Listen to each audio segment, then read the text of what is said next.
आज हम बात करेंगे MCQs related to arthropods borne disease, जैसे कि मलेरिया होती है, फाइलेरिया होती है, प्लेग, इनसे रिलेटेड एमसीक्यूज की बात करेंगे। और जो आर्थ्रोपोड्स जो फाइलम होता है उसके जो मेंबर होते हैं जिन्हें हम कीट कहते हैं, ठीक है, उनसे ट्रांसमिटेड होने वाली ये डिजीज़ हैं। सारे के सारे मोस्ट इंपॉर्टेंट क्वेश्चंस होंगे आपके एग्जाम के लिए। अभी तक जिन लोगों ने हमारे चैनल को सब्सक्राइब नहीं किया है तो वो लोग हमारे चैनल को सब्सक्राइब कर लें इसी तरीके की वीडियोस को पाने के लिए। और अगर आपको इसकी पीडीएफ चाहिए हो तो आप हमारे टेलीग्राम चैनल को ज्वाइन कर सकते हैं, हम लिंक आपको प्रोवाइड कर देंगे। तो हमारा पहला क्वेश्चन है, what is the causative organism of malaria.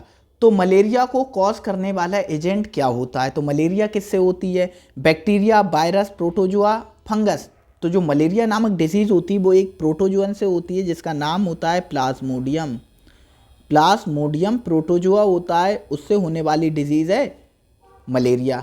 और मलेरिया प्लाज्मोडियम की 5 स्पीसीज से हो सकता है, 5 स्पीसीज से हो सकता है। नेक्स्ट है, विच species of mosquito is primarily responsible for transmitting malaria. तो जो मलेरिया होता है उसको फैलाने के लिए मच्छर की कौन सी प्रजाति जिम्मेदार होती है। Aedes, Culex, Anopheles, tsetse fly. तो कौन सी जो मच्छर होता है या जो मॉस्किटो होता है वो ट्रांसमिटेड करता है मलेरिया को, तो वो होता है क्या, एनाफ्लीज मॉस्किटो। और अच्छा कहें तो female Anopheles mosquito, female Anopheles mosquito. Which species of Plasmodium caused most severe form of malaria.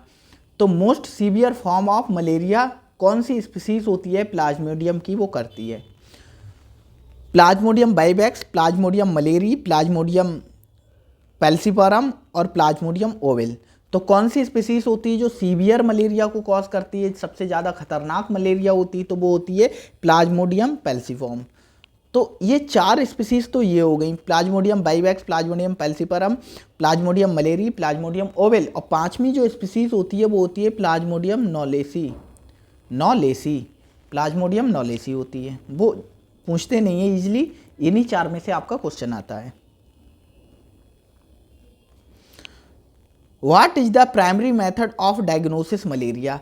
तो जो मलेरिया होती है उसको डायग्नोज करने के लिए सबसे प्राथमिक तरीका क्या है। Blood culture, chest x ray, blood smear और यूरिन एनालिसिस। तो मलेरिया को डायग्नोज करने के लिए क्या कहते हैं, ब्लड स्मीयर का फॉर्मेशन करते हैं, रक्त स्मीयर का फॉर्मेशन। स्लाइड पर क्या करते हैं, ब्लड का स्मीयर बनाते हैं।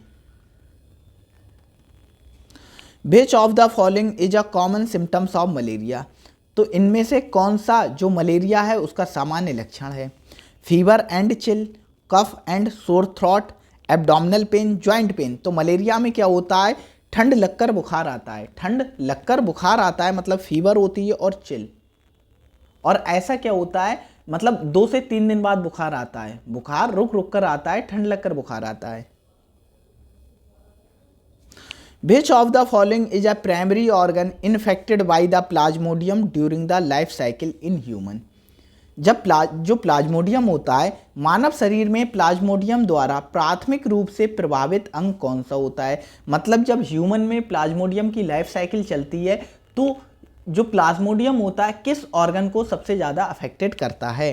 Heart, liver, lungs, kidney. तो किसे करता है, लीवर, लीवर को करता है ये अफेक्टेड, क्योंकि इसकी लाइफ साइकिल में लीवर इन्वॉल्व होता है। What is the role of spleen in malaria infection. तो जब मलेरिया का इन्फेक्शन होता है उसमें जो स्प्लीन होता है, ठीक है, तिल्ली, उसकी भूमिका क्या होती है।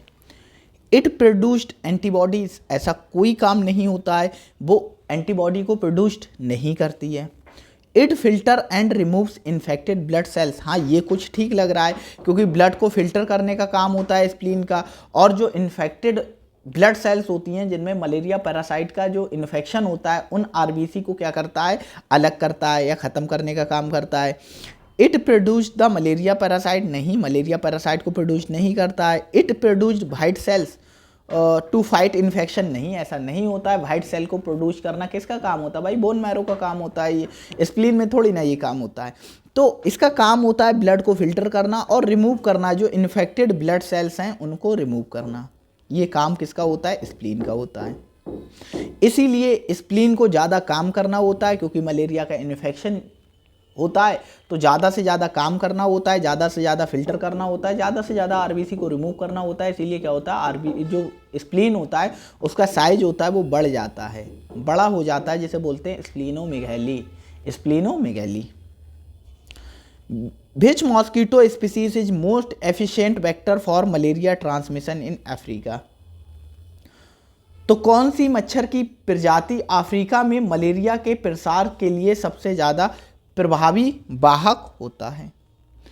Aedes aegypti, Anopheles gambiae, Culex pipiens, Anopheles stephensi. तो कौन सी होती है? तो अफ्रीका में ट्रांसमिशन के लिए सबसे ज़्यादा प्रभावी जो वेक्टर होता है वो होता है Anopheles gambiae. What is the incubation period of malaria after the mosquito bite?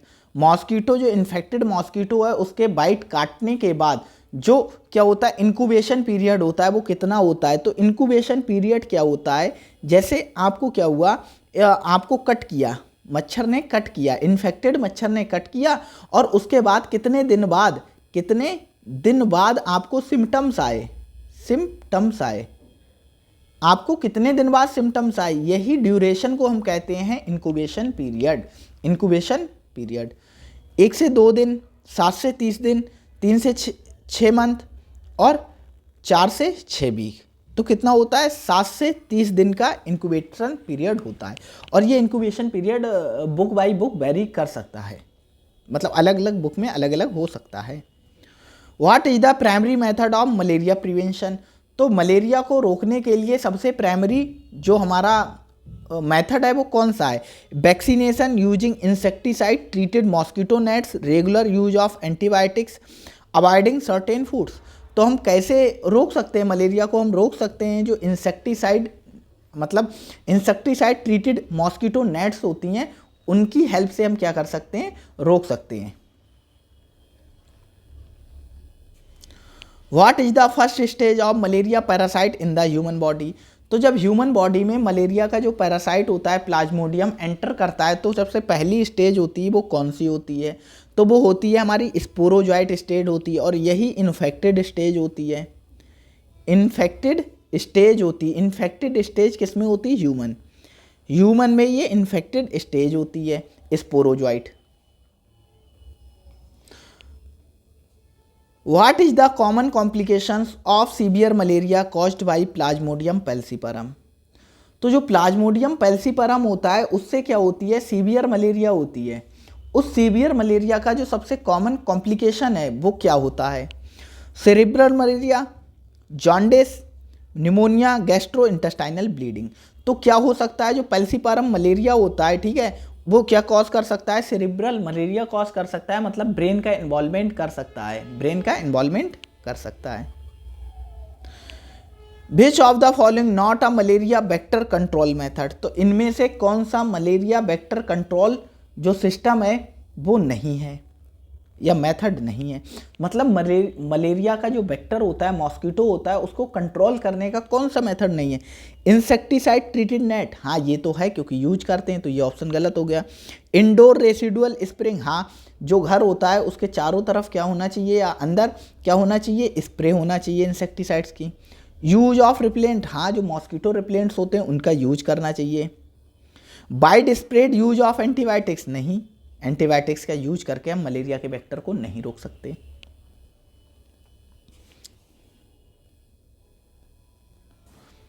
Which type of malaria is known to cause relapse due to dormant liver stage? तो क्या होता है, कुछ स्पीसीज मलेरिया की ऐसी होती हैं जो क्या करती हैं, डोरमेंट स्टेज में चली जाती हैं। मतलब उनमें क्या होता है, एक होती है प्लाज्मोडियम बाइवैक्स होती है। जैसे प्लाज्मोडियम बाइवैक्स की जो स्पीसीज होती है इसमें क्या होता है, कुछ डोरमेंट जो हमारा स्पोरोजॉइट अंदर जाता है बॉडी के, तो वो डिवाइड होता है और वो क्या बना लेता है, कुछ डोरमेंट स्टेज बना लेता है, उसे हम कहते हैं हिप्नोजॉइट कहते हैं। मतलब कुछ डोरमेंट स्ट्रक्चर बना लेता है जिसे कहते हैं हिप्नोजॉइट, मतलब डोरमेंट हो गए। तो क्या होता है, जब इन्फेक्शन कम होने को होता है तो क्या होता है, इस जो हिप्नोजॉइट है ये दोबारा क्या होता है, जो डॉर्मेंट स्टेज में था ये दोबारा एक्टिवेट हो जाता है और क्या करता है, ये चेंज हो जाता है, जो इरेथ्रोसाइटिक फॉर्म होती हैं उनमें चेंज हो जाता है। मतलब ये फिर आगे इन्फेक्शन को दोबारा कर सकता है, दोबारा इन्फेक्शन को कर सकता है हिप्नोजॉइट। तो ये किस में पाए जाते हैं, कौन सा मलेरिया प्रकार जिगर के निष्क्रिय अवस्था में रहने के कारण पुनः वृद्धि मतलब दोबारा रिलैप्स दोबारा हो सकता है का कारण बनता है, तो वो होता है plasmodium vivax. Which of the following is a sign of severe malaria, तो जो सीवियर मलेरिया होता है उसका साइन क्या होता है, गंभीर मलेरिया का एक लक्षण क्या होता है, mild fever and headache, severe anaemia and jaundice, skin rash and diarrhoea, nasal congestion and cough. तो क्या होता है, जो मलेरिया होता है सीवियर मलेरिया, मलेरिया में क्या हो रहा है, आरबीसी का ब्रेकडाउन हो रहा है, आरबीसी डैमेज हो रही, तो आरबीसी के डैमेज होने से क्या बनता है, बिलिरुबिन बनता है। जब आरबीसी डैमेज होती हैं, थोड़ा आपको बता दें, आरबीसी डैमेज होती हैं तो आरबीसी में हीमोग्लोबिन होता है, हीमोग्लोबिन को एचबी से दिखा देना है। अब जब आरबीसी टूटी तो हीमोग्लोबिन निकला, हीमोग्लोबिन ने निकला और हीमोग्लोबिन का जब ब्रेकडाउन होता है आगे बहुत सारे स्टेप में, तो क्या बनता है, बाइल सॉल्ट बनते हैं, बाइल सॉल्ट बनते हैं, जैसे बिलिरुबिन है, बिलीवर्डिन है, ये सारी चीज़ें बनती हैं। अब बाइल सॉल्ट क्या होते हैं, येलो होते हैं, इनका कलर क्या होता है, येलो होता है। अब ये येलो जो बाइल सॉल्ट होते हैं वो डिपॉजिट हो जाते हैं, क्योंकि एक्स्ट्रा बाइल सॉल्ट का फॉर्मेशन हो रहा है और ये बॉडी में क्या हो रहा है, डिपॉजिट हो रहे हैं डिफरेंट साइड पे। अब ये डिपॉजिट हो रहे हैं तो क्या हो रहा है, जो बॉडी का कलर है वो क्या हो रहा है, पीला हो रहा है, मतलब पेशेंट को क्या हो रही है, पीलिया हो रही है, पीलिया हो रही।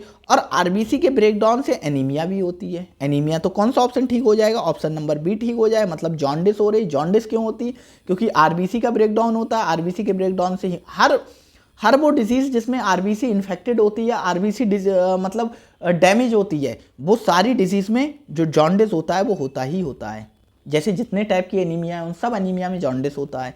मतलब आरबीसी ब्रेकडाउन होंगे, हीमोग्लोबिन बनेगा, हीमोग्लोबिन के ब्रेकडाउन से वाइल्ड सॉल्ट बनेंगे, वाइल्ड सॉल्ट येलो होते हैं और जो डिपॉजिट होते हैं बॉडी के डिफरेंट साइड पर, जिससे क्या होता है, जॉन्डिस होता है, पीलिया होती है। Question number 16, which stage of Plasmodium parasite infects red blood cells, तो कौन सी ऐसी स्टेज होती है प्लाज्मोडियम की जो आरबीसी को क्या करती है, संक्रमित करती है, आरबीसी को क्या करती है, अफेक्ट करती है। तो वो कौन सी स्टेज होती है, स्पोरोजॉइट, मीरोजॉइट, ट्रोफोजॉइट, गैमेटोसाइट, तो वो होती है मीरोजॉइट स्टेज होती है, merozoite. What is the causative agent of filariasis, तो जो फाइलेरियासिस होता है उसका कॉस्टिव एजेंट क्या है, फाइलेरियासिस किससे होता है, बैक्टीरिया, वायरस, निमेटोड, प्रोटोजोआ, तो किससे होता है, एक निमेटोड से होता है, बर्म से होता है। बर्म का नाम क्या है, जैसे बुचेरिया है तो काफ़ी, लेकिन जो मेन है वो बता रहे हैं, बुकेरिया बैनक्रॉफ्टाई, बैनक्रॉफ्टी, तो ये सबसे कॉमन होता है, बुकेरिया बैनक्रॉफ्टाई होता है निमेटोड, जिससे क्या होता है, फाइलेरिया होता है। इसे क्या कहते हैं, फाइलेरियासिस को क्या कहते हैं, एलिफेंट फूट डिजीज़ भी कहते हैं, एलिफेंट फूट डिजीज़ भी कहते हैं, मतलब हाथी पाँव डिजीज़ भी कहते हैं। इसमें क्या होता है, जो हाथी जो पैर होता है, ठीक है, जो लोअर लिम्ब होते हैं, पैर होते हैं, उनकी जो लिम्फेटिक वेसल्स होती हैं, लिम्फेटिक वेसल्स होती हैं, मतलब लिम्फ वेसल्स होती है, उनमें क्या होता है, ये निमेटोड, ये बर्म क्या करता है, ग्रो करने लगता है। अब जब वहाँ ग्रो करने लगेगा, ग्रोथ होने लगेगी, उसकी जो ग्रोथ होने लगेगी तो जो पैर होता है उसका साइज बढ़ जाता है और हाथी की तरह हो जाता है, तो इसे क्या कहते हैं, हाथी पाँव कहते हैं, हाथी पाँव कहते हैं।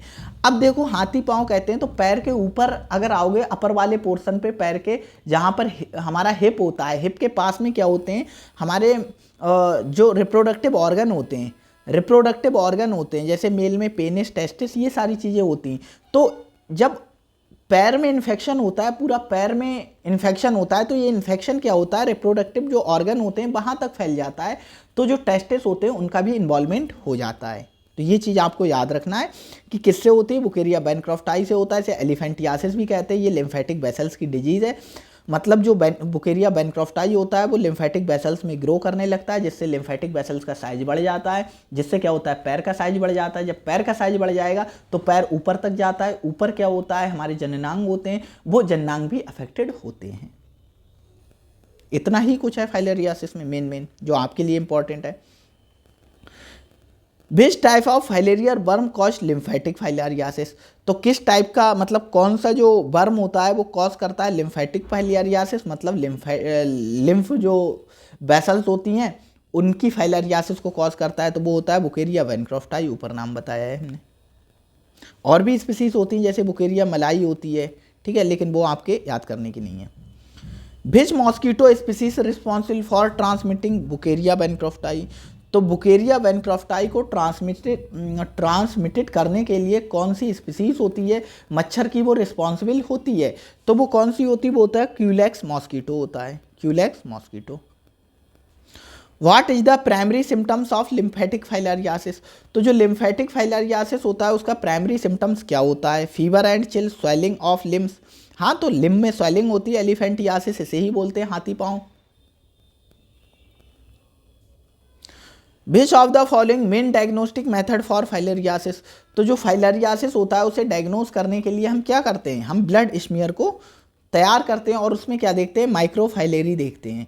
ब्लड स्मीयर में हम क्या डिटेक्ट करते हैं, माइक्रोफाइलेरी डिटेक्ट करते हैं। What is the microfilariae form filarial worm, वही बात आ गई, फाइलेरियल कृमि का माइक्रोफाइलेरिया रूप क्या है, माइक्रोफाइलेरिया रूप क्या है, तो माइक्रोफाइलेरी को हम डिटेक्ट करते हैं, ये क्या होता है, एक लार्वल स्टेज होती है, ठीक है, ये क्या होती है, एक लार्वल स्टेज होती है, तो एडल्ट फीमेल वर्म नहीं, larva that circulate in blood stream, हाँ ब्लड स्ट्रीम में जो लार्वा होता है वो सर्कुलेट करता है, और ब्लड स्मीयर में मतलब स्लाइड पर हम इन्हीं माइक्रोफाइलेरी को क्या करते हैं, डिटेक्ट करते हैं।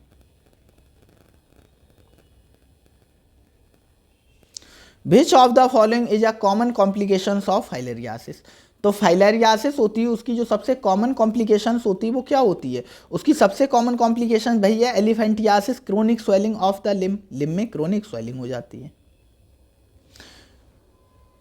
What is the vector responsible for transmission of Brugia malayi, तो क्या होता है, ब्रूजिया मलाई भी होती है एक स्पीसीज जिससे क्या होता है, फाइलेरियासिस होता है, तो कौन सी स्पीसीज होती है जो ब्रूजिया मलाई होती है उसे क्या करती है, ट्रांसमिटेड करती है, तो इसे भी जो क्यूलेक्स मॉस्किटो होता है वही ट्रांसमिट करता है।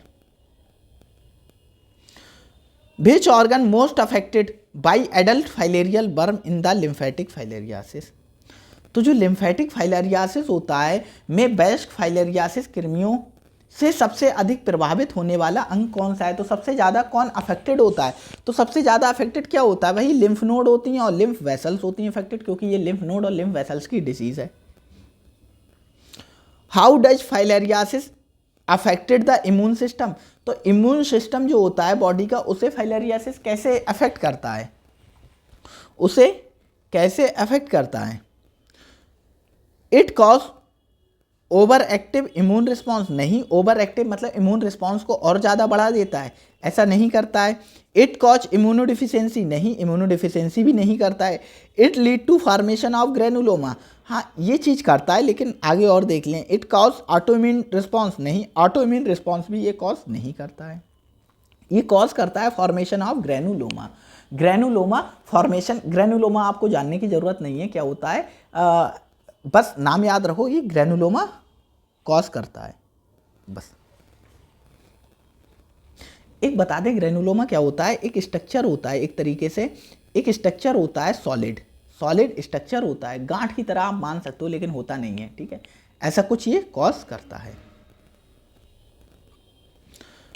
Which of the following is a mode of transmission of filariasis, तो फाइलेरियासिस जो होता है वो कैसे ट्रांसमिटेड होता है, direct contact with infected individual, नहीं इंजेक्शन ऑफ कंटामिनेशन फूड और वाटर से ट्रांसमिटेड नहीं होता है। बाइट ऑफ इन्फेक्टेड मॉस्किटो, हाँ इन्फेक्टेड मॉस्किटो के बाइट करने से क्या होता है, फाइलेरियासिस ट्रांसमिटेड होता है। Which of the following not a sign of chronic lymphatic filariasis, तो नीचे दिए गए में से कौन सा लक्षण क्रॉनिक लिम्फेटिक फाइलेरियासिस का लक्षण नहीं है, मतलब लंबे टाइम तक फाइलेरियासिस रहे वो सिम्टम्स नहीं आए, तो लिम्ब तो स्वेल हो जाएंगे, हाँ तो ये ऑप्शन गलत हो गया। हाइड्रोसील भी हो सकती है, हमने आपको बताया जो टेस्टिस होते हैं उनका भी इन्वॉल्वमेंट हो जाता है, टेस्टिस का इन्फेक्शन भी हो जाता है जिससे हाइड्रोसील हो सकती है, तो ये भी नहीं। फीवर नहीं होता है भाई। स्किन थिकनिंग, हाँ स्किन थिकनिंग भी हो सकती है क्रोनिक लिम्फेटिक फाइलेरियासिस में, क्योंकि पैर बड़ा होगा, प्रेशर बढ़ेगा स्किन पर, तो स्किन की थिकनेस तो होगी ही होगी। Which filarial parasite cause elephantiasis and hydrocele. तो कौन सा फाइलेरिया परजीवी हाथीपाव और हाइड्रोसील का कारण बनता है? तो कौन सा बनता है भाई? बुकेरिया बैनक्रॉफ्टाई। यही तो लिम्फेटिक फाइलेरियासिस कॉज करता है, तो यही इसका आंसर होना चाहिए। हाँ, बुकेरिया bancrofti. What is the causative agent of plague? तो जो प्लेग होता है उसका जो कॉस्टिव ऑर्गेनिज्म है वो क्या है, किसके द्वारा होता है?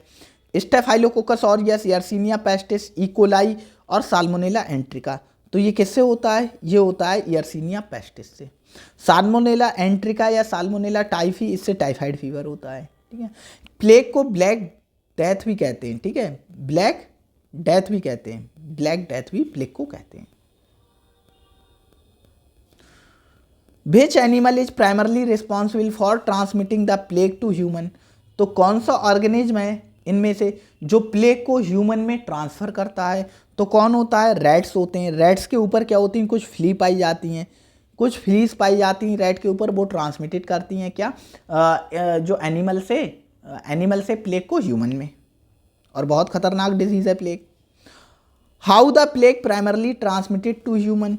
तो ह्यूमन में कैसे ट्रांसमिटेड होती है? तो वही है जो रैट हैं, रैट के ऊपर फ्ली है। अगर रैट ने कोई कुछ खाया और वो तुमने इनटेक कर लिया, चूहों ने कुछ खाया जैसे ब्रेड वगैरह किचन में खाए और वही तुमने इनटेक कर लिए, तो तुम्हें हो सकती है। Direct contact with infected individual, bite of infected flea. हाँ, जो फ्लीज बताई, इन इन्फेक्टेड फ्लीज के बाइट करने से भी फैल सकता है और ये फैल सकता है। इंजेक्शन ऑफ कंटामिनेशन वाटर नहीं, एयरबॉर्न ट्रांसमिशन नहीं। अगर ये रैट कोई ब्रेड वगैरह खा लें, ठीक है, और उससे अगर फ्ली लग जाएं तो फ्ली कांटेक्ट में आएंगी, जब ह्यूमन कंज्यूम करेगा उस ब्रेड को तो उससे भी ये हो सकता है। Which of the following most common form of plague in human? तो जो ह्यूमन होती है, ह्यूमन में मोस्ट कॉमन फॉर्म कौन सी है प्लेग की? प्लेग की मोस्ट कॉमन फॉर्म कौन सी? तो वो होती है बुबोनिक प्लेग। बुबोनिक प्लेग होती है, मोस्ट कॉमन फॉर्म होती है। What is the characteristic symptoms of bubonic plague? तो जो बुबोनिक प्लेग होती है उसका सबसे कॉमन लक्षण क्या है? Fever and cough, swelling the lymph nodes जिन्हें बुबोइस कहते हैं, rashes, bleeding, severe headache and nausea. तो क्या होता है, जो लिम्फ नोड होती हैं वो स्वेल कर जाती हैं, मोटी हो जाती हैं। इन विच हिस्टोरिकल पैंडेमिक बाज प्लेग मोस्ट फेमसली एसोसिएटेड? तो किस ऐतिहासिक महामारी में प्लेग सबसे प्रसिद्ध रूप से जुड़ा हुआ है? तो प्लेग को क्या कहते हैं? ब्लैक डेथ से ये जुड़ा हुआ है, ब्लैक डेथ से। The organism act as primarily vector for plague. तो प्लेग के लिए प्राइमरली वेक्टर की तरह कौन एक्ट करता है? Lice, mosquito, fleas, ticks. तो कौन करता है? जो हमारी रेड फ्लीस होती हैं वो एक्ट करती हैं। Question number 37, which of the following form of plague is most contagious? तो नीचे दिए गए में से कौन सा प्लेग का रूप सबसे संक्रामक है, सबसे ज़्यादा संक्रामक है, कॉन्टाजियस है? Bubonic plague, septicaemic plague, pneumonic plague, cutaneous plague. तो कौन सा प्लेग है जो न्यूमोनिक प्लेग है, निमोनिया के साथ जो प्लेग होता है वो वाला? विच of the following not a typical symptoms of pneumonic plague?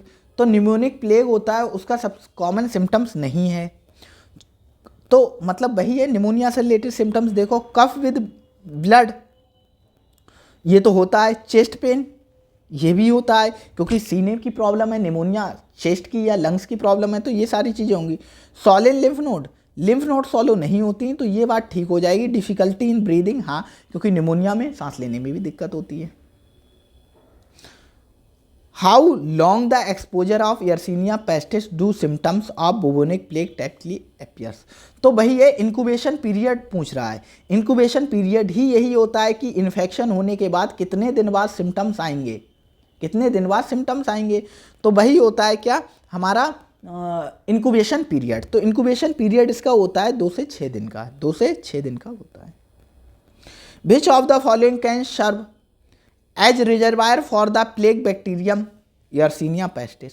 तो जो यर्सीनिया पेस्टिस होता है, प्लेग का बैक्टर होता है, उसके लिए मतलब एक तरीके से रिजर्वायर की तरह कौन एक्ट करता है, कौन रिजर्वायर की तरह एक्ट करता है। Domestic animals such as dog and cat, नहीं ये तो चूहे से होने वाली डिजीज है।